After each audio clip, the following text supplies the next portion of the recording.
বাংলাদেশের অর্থনীতিতে যেন নতুন এক জাদুকরী আবহের সৃষ্টি হয়েছে। একসময় যেভাবে উন্নয়নের জোয়ার, ডিজিটাল বাংলাদেশ, স্মার্ট বাংলাদেশ এই ধরনের শব্দ দিয়ে অর্থনৈতিক পরিস্থিতিকে মোড়ক দিয়ে সাজানো হতো, এখন যেন তারই নতুন সংস্করণ চলছে। ইউনুস ম্যাজিক, নতুন বন্দোবস্ত, সংস্কার ইত্যাদি। সরকার পরিবর্তনের পরপরই কিছু গণমাধ্যম এমন এক বর্ণিল বাস্তবতা আঁকতে শুরু করেছে যেন এক ছটকায় সব অর্থনৈতিক সংকটের সমাধান হয়ে গেছে। কিন্তু বাস্তবতা কি সত্যি এতটা রঙিন? স্বাধীনতার পর বাংলাদেশের অর্থনীতি বহু উত্থান পতনের মধ্য দিয়ে গেছে। তৈরি পোশাক খাত, প্রবাসী আয়, এনজিও খাত, এসব খাত আমাদের অর্থনীতিকে যে জায়গায় নিয়ে এসেছে তা একরকম অলৌকিক মনে হতে পারে, কিন্তু এসব অলৌকিকতা এসেছে মানুষের শ্রম, রপ্তানি কেন্দ্রিক নীতি, নারী শ্রমিকের ত্যাগ ও আন্তরিকতা এবং প্রবাসীদের ঘামঝরা শ্রম থেকে। Not any magic wand. বর্তমানে অর্থনীতির অবস্থা বেশ জটিল এবং সংকটপূর্ণ। ব্যাংকিং খাত থেকে শুরু করে পুঁজিবাজার, বিনিয়োগ পরিবেশ, শিল্প খাত, গ্যাস সংকট এবং আন্তর্জাতিক বাণিজ্য সবখানেই এক ধরনের টানাপোড়েন চলছে। ব্যাংকিং খাতে খেলাপি ঋণের হার 20% ছাড়িয়েছে, যা সত্যিকারের অর্থে একটি বিপদ সংকেত। এই হার 13% থেকে এক বছরে বেড়ে 20%-এর উপরে পৌঁছানো একটি ভয়ানক দৃষ্টান্ত। বাংলাদেশ ব্যাংকের গভর্নর সাহস করে খেলাপির প্রকৃতির চিত্র প্রকাশ করেছেন, কিন্তু তার সমাধানে কার্যকর ব্যবস্থা নেওয়া হয়নি এখনো। পুঁজিবাজারে একের পর এক পতন বিনিয়োগকারীদের আস্থা নষ্ট করছে। ঢাকা স্টক এক্সচেঞ্জের সূচক 12% পড়ে গিয়ে 5000 পয়েন্টের নিচে চলে গেছে, যা স্পষ্টতই বাজারে আস্থার অভাব এবং মূলধন সংকটের একটা বড় ইঙ্গিত দেয়। ব্যক্তি খাতে ঋণ প্রবাহ বেড়েছে মাত্র 3%, যা একেবারেই স্থবিরতার পরিচায়ক। এই পরিস্থিতিতে সরকার যতই বলুক যে অর্থনীতির সূচক ঘুরে দাঁড়িয়েছে, সেটি মূলত তথ্য বিভাগের লিপ্সা আরথীদের জোরালো প্রচারণা ছাড়া আর কিছুই নয়। অন্যদিকে প্রবাসী আয় বেড়েছে সত্য, এবং এটি একটি গুরুত্বপূর্ণ পজিটিভ সিগন্যাল। মার্চ মাসে রেকর্ড $329 কোটি এসেছে এবং এপ্রিলও $275 কোটি বেশি রেমিটেন্স এসেছে। এই প্রবৃদ্ধির একটা বড় কারণ হলো হুন্ডির মাধ্যমে অর্থ পাঠানোর প্রবণতা কমে যাওয়া এবং ব্যাংকিং চ্যানেল ব্যবহারে আগ্রহ বৃদ্ধি পাওয়া। তবে শুধু রেমিটেন্স বাড়লেই কোনো অর্থনীতি সুস্থ হয়ে ওঠে না। উৎপাদন, কর্মসংস্থান, মজুরি বৃদ্ধি এবং সুশাসনের সঙ্গে এর একটা ভারসাম্য থাকতে হয়। এদিকে দেশের তৈরি পোশাক খাত নতুন করে সংকটে পড়েছে। একদিকে যুক্তরাষ্ট্রের সম্ভাব্য 37% শুল্ক আরোপের ঘোষণা, অন্যদিকে দেশের অভ্যন্তরে গ্যাস সংকট। এই দুটো বিষয় শিল্প খাতকে রীতিমতো বিপর্যস্ত করে তুলছে। ঢাকা, সাভার, নারায়ণগঞ্জ এবং গাজীপুরের কারখানাগুলোতে গ্যাস সরবরাহ নেই বললেই চলে। ফলে তাদেরকে অর্ডার সময় মতো পাঠাতে অতিরিক্ত খরচে বিমান ভাড়া গুনতে হচ্ছে, যা লভ্যাংশকে অনেকখানি সংকুচিত করে ফেলছে। Bangladesh garments manufacturers and exporters association BGMEA এবং Bangladesh textile mills association BTMA পক্ষ থেকে বারবার সরকারের কাছে গ্যাস সরবরাহ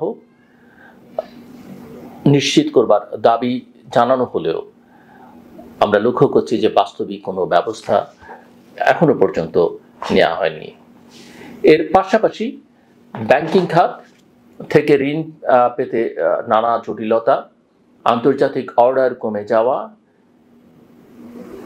কাঁচামালের দাম বৃদ্ধি এবং শ্রমিকদের বেতন পরিশোধে অসুবিধার ফলে তৈরি পোশাক খাতের ভবিষ্যৎ নিয়ে অনিশ্চয়তা তৈরি হয়েছে।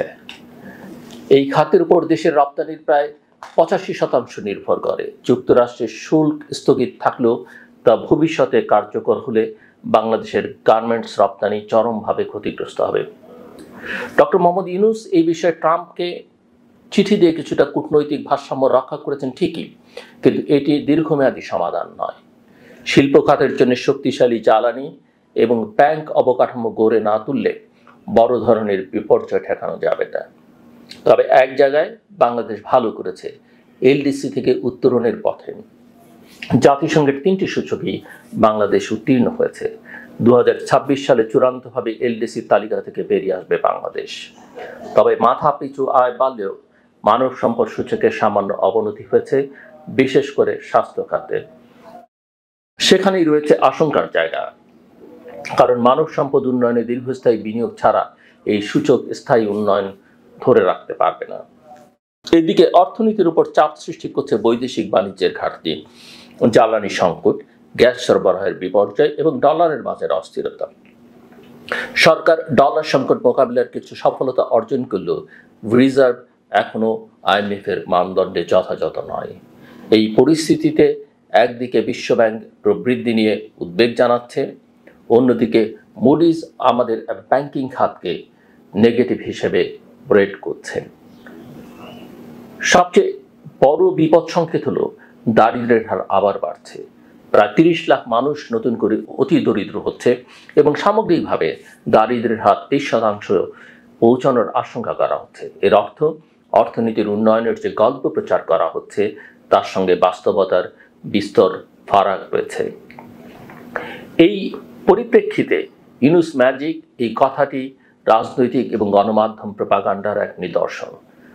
ডক্টর মোহাম্মদ ইউনূসের মতো একজন ব্যক্তি শান্তি প্রতিষ্ঠায় ভূমিকা রাখতে পারেন, কিন্তু তার নামের সঙ্গে যদি বাস্তবতা বিবর্জিত ম্যাজিক শব্দটি জুড়ে দিয়ে দেশে এক অলৌকিক উন্নয়নের আবহ তৈরি করা হয়, তা হবে সত্য এবং পরিসংখ্যানের সঙ্গে প্রতারণা।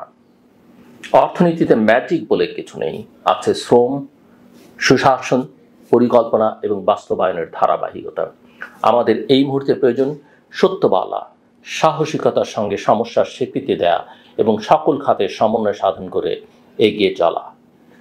চোখে ধুলা দিয়ে নয়, বাস্তবতা বুঝে, গণতন্ত্রকে প্রতিষ্ঠা করে এবং অর্থনীতির চালিকা শক্তিগুলোর উপর পুনরায় আস্থা ফিরিয়েই কেবল ঘুরে দাঁড়ানো সম্ভব।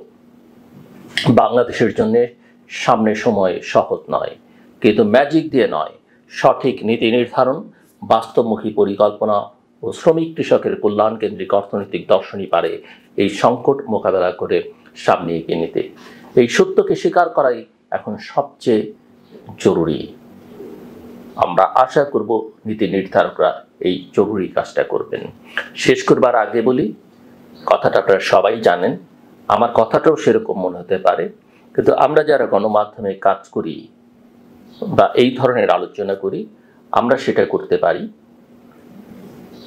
পরিবারের যারা কর্তা ব্যক্তি বা পরিবারে যারা অভিভাবক হিসেবে আছেন তারা করতে পারেন, শিক্ষকরা সেটা করতে পারেন এবং নানা ক্ষেত্রে ধর্মীয় গুরুরাও সেটা করতে পারেন এবং যারা মোটিভেটেড তারাও করতে পারেন।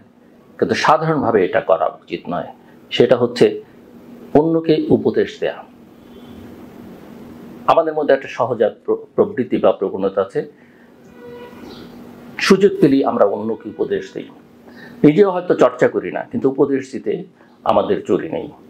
এই উপদেশ দেওয়াটা, যে কাউকে দেখলে পরিচিত জন, বন্ধু বান্ধব, আত্মীয় স্বজন কারোর সঙ্গে দেখা হলেই নানা রকমের ছোট বড় উপদেশ দেয়া, এটা একটা বাজে প্রবণতা। পৃথিবীর সভ্য দেশগুলোতে মানুষ এই কাজটা করে না। কাজে আসুন আমরা যত্রতত্র উপদেশ বেলানো থেকে নিজেদেরকে বিরত রাখি। আমার কথা শুনবার জন্য আপনাদের অসংখ্য ধন্যবাদ। আপনাদের সবার জন্য শুভকামনা।